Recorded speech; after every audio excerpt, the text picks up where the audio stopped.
ओम नमो शिवाय, ओम नमो शिवाय, हर हर बोलो नमो शिवाय। Hello everyone, welcome to my YouTube channel. तो आप सभी को श्रावण मास की ढेर सारी शुभकामनाएं और बाबा भोलेनाथ आप सभी की मंगल कामनाएं पूर्ण करें। तो शिव परोपकारी है, शिव भक्ति है, शिव शक्ति है और शिव सर्वोत्तम विश्व का कल्याण करने वाले हैं। शिवलिंग शिव जी के निराकार एवं साकार स्वरूप को दर्शाता है और यजुर्वेद के अनुसार शिव शांत हैं। शिव जी ने ही सृष्टि की स्थापना की और शिव ब्रह्मांड के रचयिता हैं। जो भी साधक शिव की आराधना करते हैं उनको मृत्यु का भय, शोक या किसी रोग का भय नहीं रहता। और हम सभी शिवलिंग की पूजा करते हैं, जल और दूध से स्नान कराते हैं, लेकिन शिवलिंग का अर्थ बहुत कम लोगों को मालूम है। शिव अर्थात परम पुरुष का प्रकृति के समन्वित चिन्ह। तो भगवान शिव का स्वरूप जितना विचित्र है उतना ही तेज, बल और ओजस्वी है और इनकी जटाएं अंतरिक्ष एवं चंद्रमा हृदय का प्रतीक है। इनके 3 आँखें हैं, इसलिए कहा जाता है कि भगवान शिव का जब तीसरा नेत्र खुलता है तो बहुत ज़्यादा क्रोधित होते हैं। जल, थल, आकाश, पाताल में विनाश का तांडव शुरू हो जाता है। और इनके गले में सर्पों की माला का तात्पर्य है कि इस धरती के विषैले और खतरनाक जीव भी इनके अधीन हैं।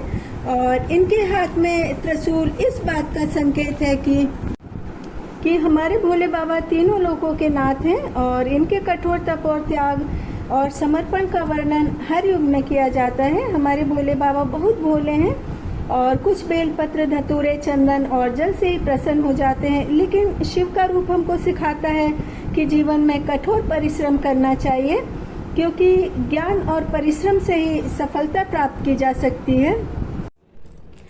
इनके हाथ में डमरू ब्रह्म स्वरूप का संकेत है, जो कि हमको एहसास कराता है कि संसार में जड़ चेतना जैसी कोई भौतिक वस्तु नहीं है और यदि हमेशा जीवित है, अजर अमर है, तो वो हमारी आत्मा है। इनकी सवारी नंदी बैल वरदान का प्रतीक है और जिस तरह हम गौ माता की सेवा करते हैं, गुरुवार को रोटी में हल्दी लगाकर, गुड़ लगाकर देते हैं, उसी तरह नंदी बैल की भी हमको सेवा करनी चाहिए, पूजा करनी चाहिए और उनका तिलक करना चाहिए, रोटी खिलाना चाहिए और पीतल के सिक्के नंदी के ऊपर से वार कर किसी गरीब को दे दें।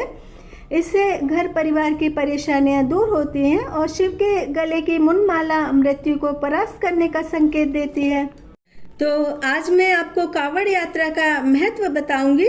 तो कावड़ यात्रा की ऐतिहासिक पृष्ठभूमि भगवान शिव की पौराणिक कथा से जुड़ी है और समुद्र मंथन के दौरान समुद्र में हलाहल विष निकला था और उस विष के कारण संपूर्ण सृष्टि का विनाश होने वाला था। उस सृष्टि को विनाश से बचाने के लिए हलाहल विष का पान शिव जी ने किया था, लेकिन यह विष अत्यंत प्रचंड था, जिससे शिव जी के कंठ में तीव्र जलन होने लगी और शिव जी का कंठ धीरे धीरे नीला पड़ने लगा, उनके संपूर्ण शरीर में विष फैलने लगा और भगवान शिव मूर्छित हो गए। तब भगवान विष्णु ने कहा कि इनको गंगा जल से अभिषेक कराया जाए, चंदन का लेप किया जाए, दही और शहद से स्नान कराया जाए, फिर गंगा जल से स्नान कराया जाए। तो हमारी सृष्टि को बचाने के लिए भोलेनाथ ने विष का पान किया, संसार को विनाश से बचाया। और लोग कहते हैं कि शिव जी को दूध से नहलाकर दूध के बर्बादी करते हैं।